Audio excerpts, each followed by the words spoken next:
Hello and welcome to the 162nd Photography Podcast. I'm joined today by Rahim, and Rahim is a photographer who does many things, I think that would be fair to say, but his specialism is fitness photography. So Rahim, would you mind introducing yourself to the listeners, please? Thanks, first of all, for allowing me to come on the show. Basically, I'm a Cardiff, Wales-based fitness and physique photographer. So I specialize in that kind of niche market of things. So I shoot mostly sort of bodybuilders, personal trainers, fitness models, and what have you.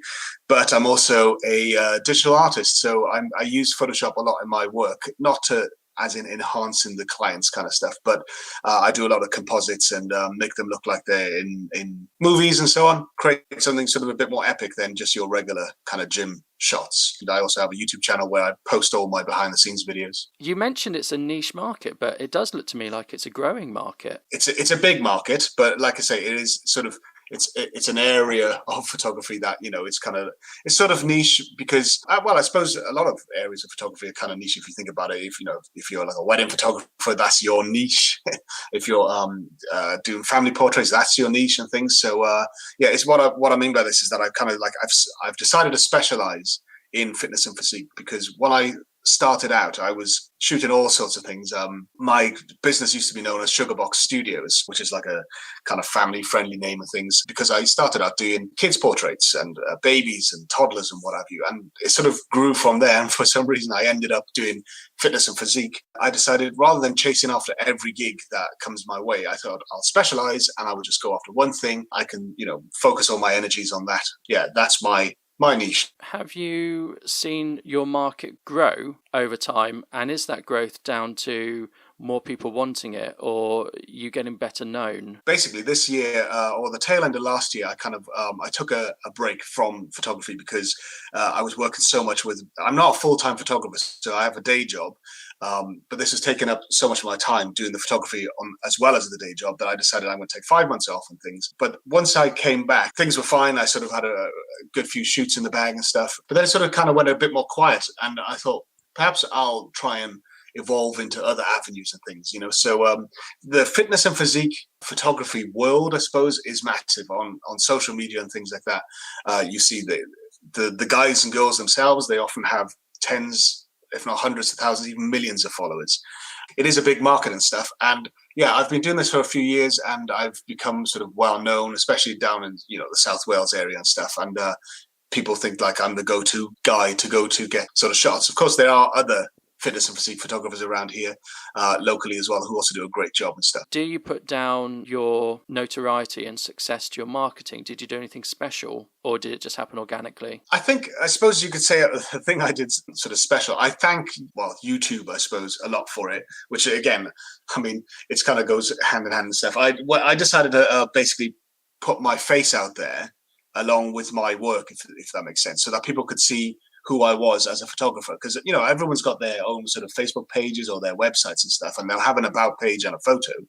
When I decided to actually do the behind the scenes videos, then I could sort of inject a bit of my personality into my photo shoots and stuff. And so that was amazing really, because word of mouth and stuff and my reputation, it sort of spread. It has literally spread around the world. I have got people, other photographers and stuff, who regularly message me and stuff from other parts of Australia, Spain, Mexico, America, and it is all just because I did the YouTube thing. I think, I suppose that was the special thing that I did. It was organic, but because I put these behind the scenes videos out there and stuff, it helps grow my reputation, my brand. Just out of curiosity, do people get in contact with you via YouTube or do they reach out on other platforms? Yes, they do. They leave comments on my YouTube videos and things, but generally the people that leave comments or follow or subscribe rather to my YouTube channel are also my Facebook friends and stuff. They've contacted me via Facebook groups and things. And I haven't had any bookings, if you know what I mean, through YouTube. I generally get my bookings through Facebook and Instagram. They have all sort of seen the videos and they like the videos that I produce. So you're in the enviable position where people are reaching out for you to book shoots. That sounds really good to me. Yeah, it's brilliant. often if I'm talking to a potential client about an upcoming shoot, or they want to book me and stuff, and I'll say, oh, have you seen this Spartan themed photo shoot that I did and stuff?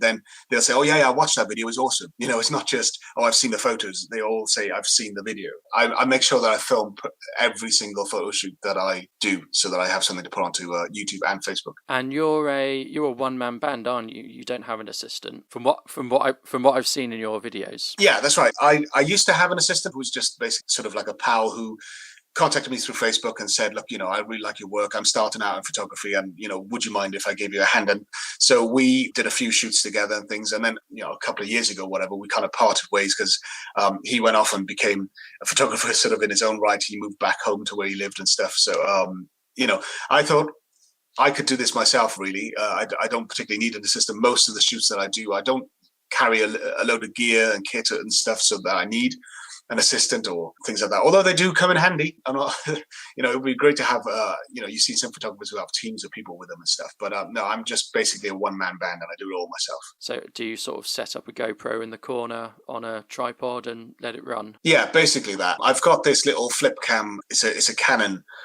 little flip cam, and it's the reason I like it is that it's fisheye, so it's a very wide angle thing. So I can get not just the client in the shot or just me, I get the entire scene, so people can see where I'm standing and the distance in relation to me and the subject, or they can see my lights in the shot. So this particular camera is great. It's called a Canon Legria Mini X, and I don't know if they still make them. It's good, and it's got a really good mic. So yeah, I essentially do that. I stick it on a tripod, or I'll put it on the floor. And because it's so small, a lot of times people forget that they're being filmed, which is great because people are conscious that they have a camera on them, even though they're doing a photo shoot. But having this little, almost just handheld little device, people just carry on with the shoot and forget that they're being filmed. That's what I sort of picked up when I watched your videos. I've actually looked at that camera for many reasons. I didn't go with that camera. I don't think they make it anymore, so I've looked at it on YouTube. What I always find quite interesting is, as a photographer, sometimes the quality of light and the direction of light is really quite key in getting a soft light and no harsh shadows. But that goes completely out of the window in fitness photography, doesn't it? Yeah. With me, I don't really, it depends, but it happens to be the case that I generally shoot men more than I shoot women. But if I'm shooting guys, then I don't want soft shadows because I'm shooting physique stuff, I want to enhance the shadows, which will then enhance the muscles and things. So I'm often just trying to get good shadows on their physique more than anything. It's like with any shoot, you don't win them all, kind of thing. You can't get every shot to look amazing, things even from the shots that you deliver and stuff. But generally, if I think that their physique looks good, I'm not too worried about the light on their face, because I also know that the clients, as long as they look cool, their facial expression, they're not really too worried about, oh, I haven't got perfect Rembrandt light, oh, I haven't got catch lights in my eyes and stuff.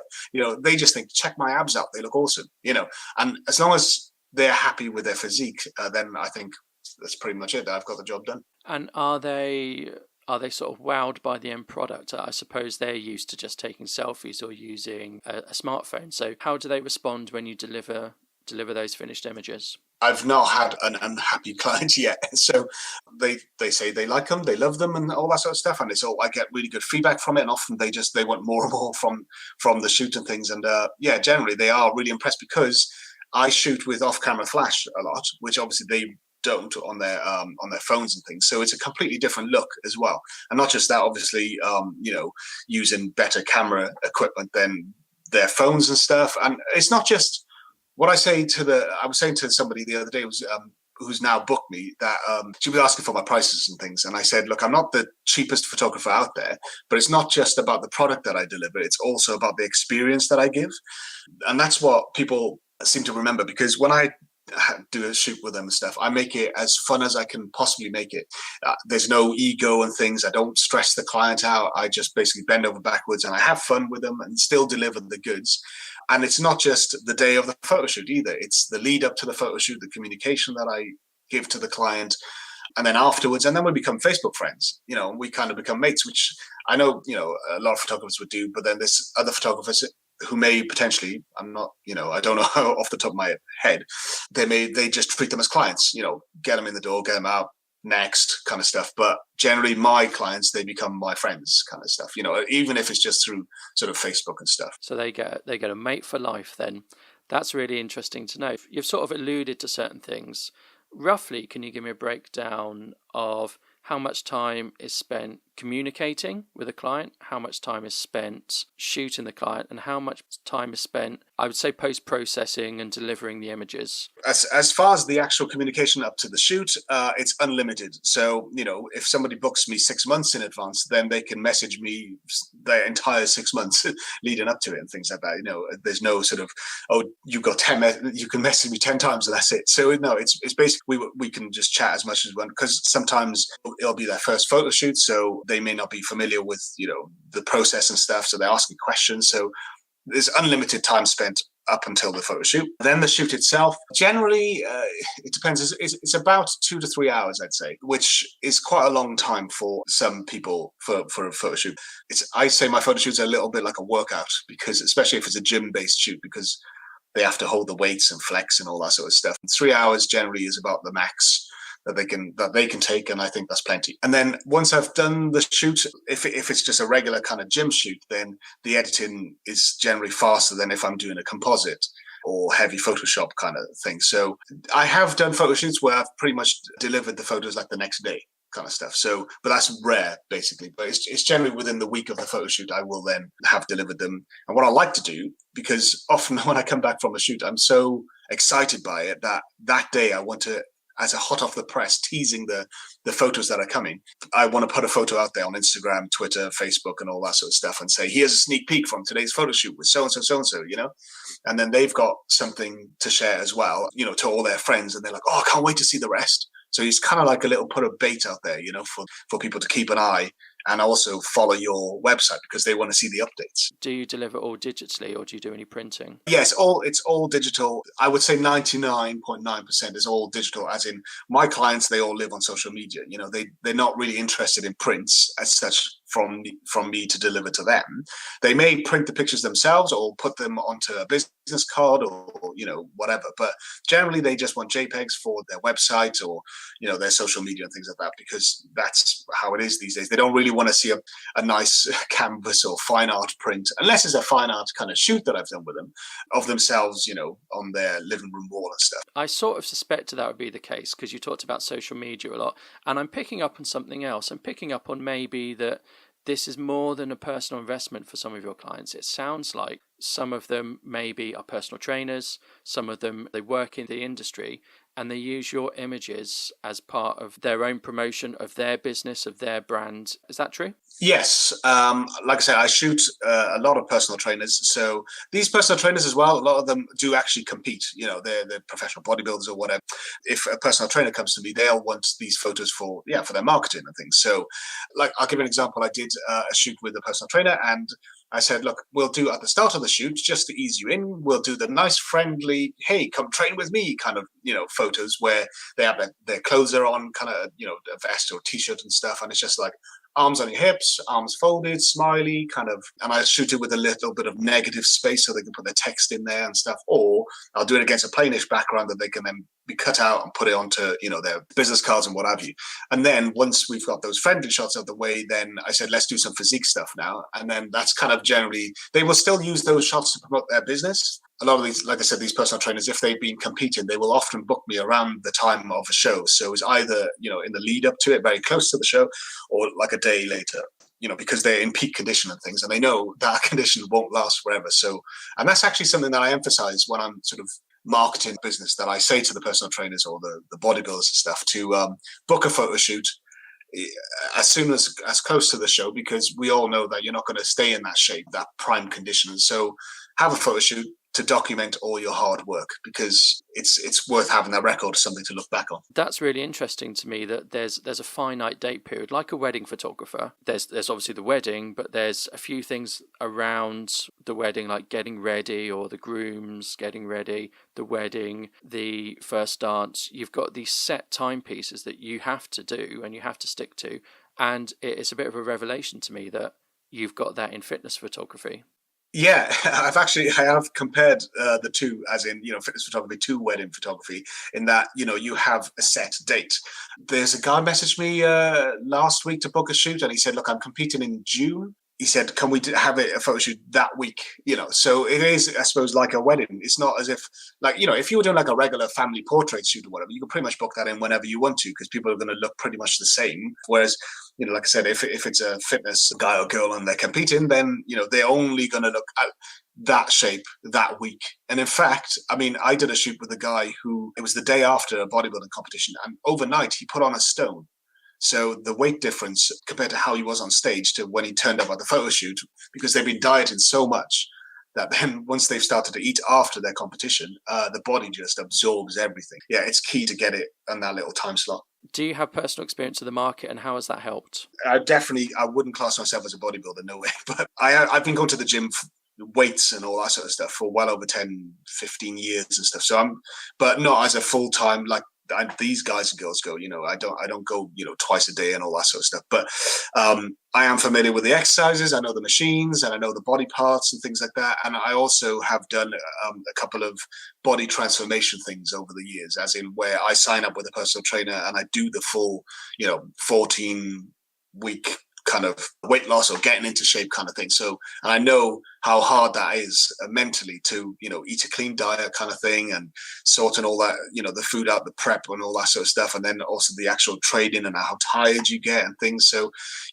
I have sympathy then with my clients because I know sort of what it takes. But like I said, I'm not a bodybuilder. I don't take it to the extremes that those guys do. Has that insight given you a bit of a commercial edge, or has it not made any difference? That one, I suppose, is kind of hard to judge because I know there's other fitness and physique photographers who aren't gym goers to that extent, and they are very successful and stuff. So I don't know if that really has much of an impact, on my business. Just the fact that I go to the gym, it's just something that I've always done anyway. Yeah, I can't really measure that, to be honest. This question is going to be a bit of a difficult question because we all have to say no at some point, and some people have a lower threshold than others of saying no. Some people say no very frequently, some will rarely say no. But as a business, at some point, you've got to say no. Where do your sort of boundaries lie? Where do you say, oh, no, I can't do that, or oh, I can't give you that? Okay, well, perhaps delivering the raw files kind of stuff, generally I won't give the unedited shots, but I suppose that's a kind of a given with a lot of photography. The other thing is my style. Sometimes I get asked to do sort of what I kind of think is a little bit sexualized kind of shots. I mean, it's a bit of a fine line kind of thing because some of the most successful photos that you see like on Instagram and things like that are like guys in their underwear and stuff. And even though they're not posing sexually or anything like that, it's just something that I don't really want to do, as in I don't do the underwear shots that you can see, or sometimes it's just a guy and he's covered himself with a towel or whatever, So I kind of stay away. And the same goes for the, if I was doing a girl shoot kind of thing, I just stay away from sort of sexualizing the shots a bit or making them a bit too sexy. What I prefer to do is make the client look cool. Yeah, that's sort of probably the only kind of no, as in if somebody says, will you do boudoir or whatever, just make it a little bit more erotic and things like that. I tend to stay away from that sort of thing. And it's just me, there's nothing wrong with that kind of photography and stuff, but it's just not something that I'm kind of interested in. It's not my thing.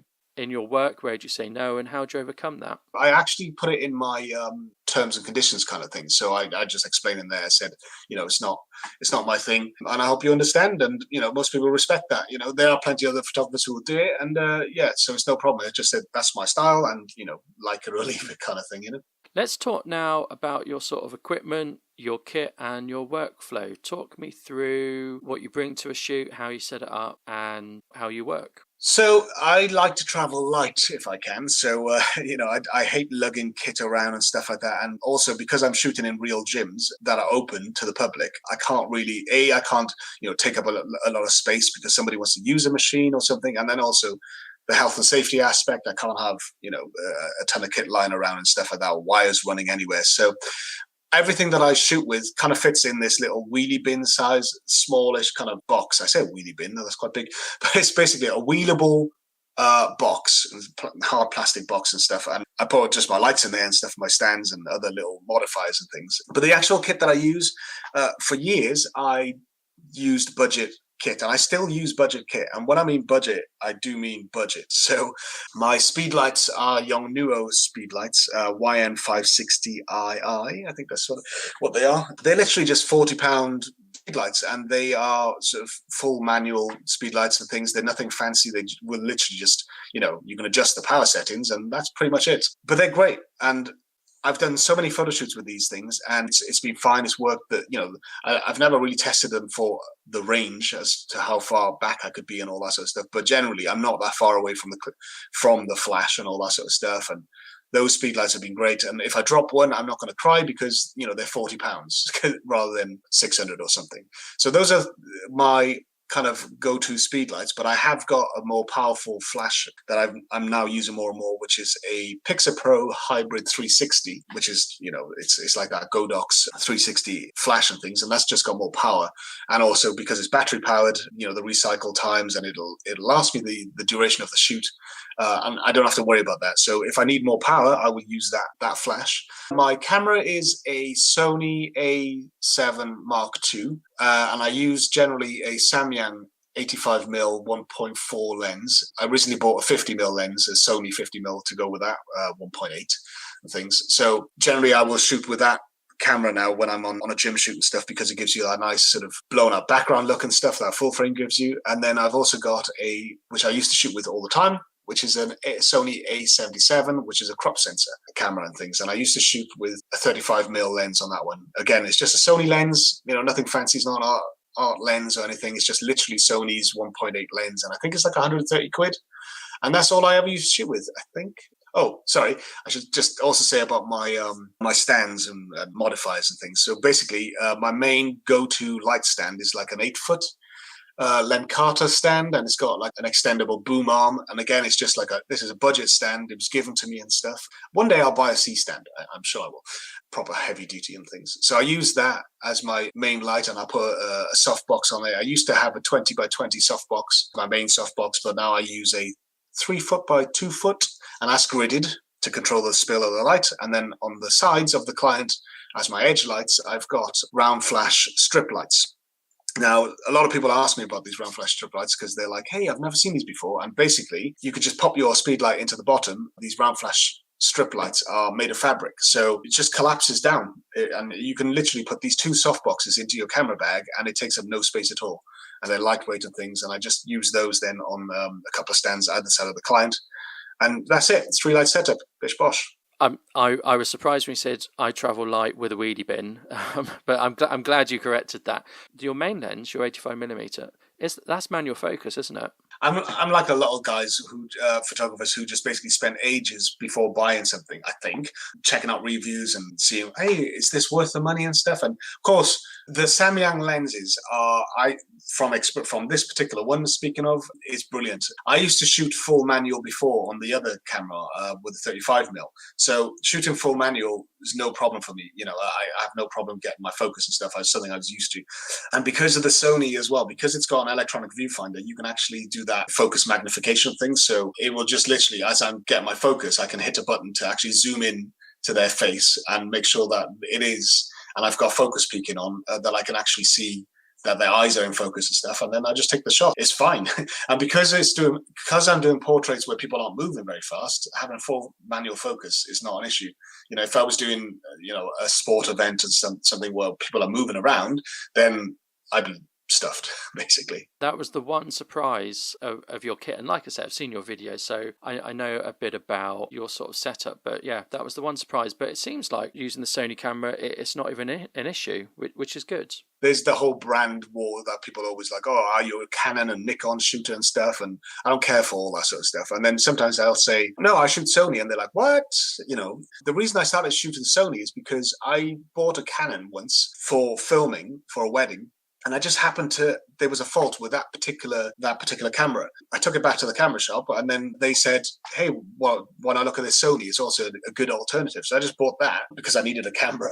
And you know what it's like, you just get used to it. And I thought, well, it's all right. And then I got the next one up, and then I got the next one up, and I just stayed with Sony kind of stuff, So it works for the job, and I'm happy with it. And it's fine, does the job. It's a refreshing view on your brand of kit and camera. You're going to end up in a good place, because I think Sony are really going places in terms of photography, and they've always been tremendous at video. They've always been one of the better ones at video, which sounds like is how you got into photography, or how you bought your cameras for video. My day job is I'm a video editor. I make TV shows for a living, and I've been doing that since 2000. But at the same time, I was trained up as a camera operator. Even though the editing is my bread and butter, I know how to film. Back then, I was shown how to, compose a shot and learn about exposure and composition and all that sort of stuff. And I think that definitely helped with my photography and stuff. And so when I said I bought a little camera for video, is because a few years ago I was doing wedding videos, and I thought I like the DSLR look, because everyone was starting to jump on the DSLR thing. And so I went and bought one, and then the whole thing, like I just mentioned, happened where I went over to Sony. Let's talk a bit about your post-processing. Do you do a lot of Photoshop, or do you just sort of do camera raw edits where you just adjust the contrast, you adjust the clarity, and it sounds simplistic to say just the brightness. You know what I mean, adjust the shadows and the exposure. Or do you go dodge and burn and full Photoshop, ignoring the composites, of course? Option 2. I mean, it depends, because there's some people who don't use Photoshop at all. So anything that I do in Photoshop could be considered, oh, that's a lot of Photoshop. But no, I basically, I don't spend, like their physiques and stuff like that. I don't enhance their pecs or their biceps, with a warp tool or anything like that. What you see, the shape that they're in is the shape that they are. But what I will do is give the images a look and things. So, and I generally I treat each shoot individually for what I feel kind of works for the client or the person in the shot and stuff, as far as the look goes and stuff. So I haven't got a universal look right across my whole portfolio and things. But generally, yeah, I will. If the shot's if it's underexposed, I will correct the exposure and things, and boost the clarity and things if I'm doing a shoot with a guy, because that helps bring out a little bit of the definition, the muscles and so on, and the details. And then I will also do spot healing and stuff like that, if I have to remove scars and spots and things like that. And yeah, generally it's not particularly heavy Photoshop. I used to do a bit more in the past, but I'm kind of like reining that in a little bit more, because I think it looked a bit too Photoshop, too artificial and things. So I'm trying to keep it looking a little bit more natural for my fitness and physique shoots these days. And I guess your clientele isn't really bothered about face and things like that. I'm guessing that they would be upset if they knew you'd photoshopped it, or if you'd over-processed it, because they've worked so hard to get to where they are. They've timed the shoots to coincide with their peak. And then I guess they would be unhappy if you then tweaked it too much. Yeah, I get you. Yeah, because they'd be like, hang on, that's not how my tricep looks, or something, Yeah, like I said, I don't really sort of fiddle with their physiques and all that sort of stuff. I generally give it like a look, and sort of leave it at that. I think it's just like, it could be just like a color cast on the shots or something, or just the actual clarity sometimes is the look itself, if you just fiddle with those sort of things. But I don't do dodge and burn, mainly because I'm no good at it. I've done it a few times and I can never really get it. I just need to practice it more, I suppose. But again, dodge and burn isn't one of the things that I use in my editing process. Here's an interesting question. How often do you deliver a black and white image? Or have you ever delivered a black and white image? Yes, I have. It depends. Sometimes when I'm on a shoot, I sort of think like, okay, let's try this shot, and we'll use one light, and it's quite dark and moody, and I think it'll look awesome in black and white. For some reason, I think it just grabs you at the time, and you think, oh, this would look really good in black and white. So I shoot it in black and white. Of course, I'm shooting RAW and JPEG, so I have the color version as a backup and stuff. But when I give those photos, the unedited photos, for the clients to choose from their images, whichever ones they want to choose. If they hit on a black and white shot, I will deliver it as a black and white, even though I have a color option stuff, because I think also that the client is happy with it as a black and white.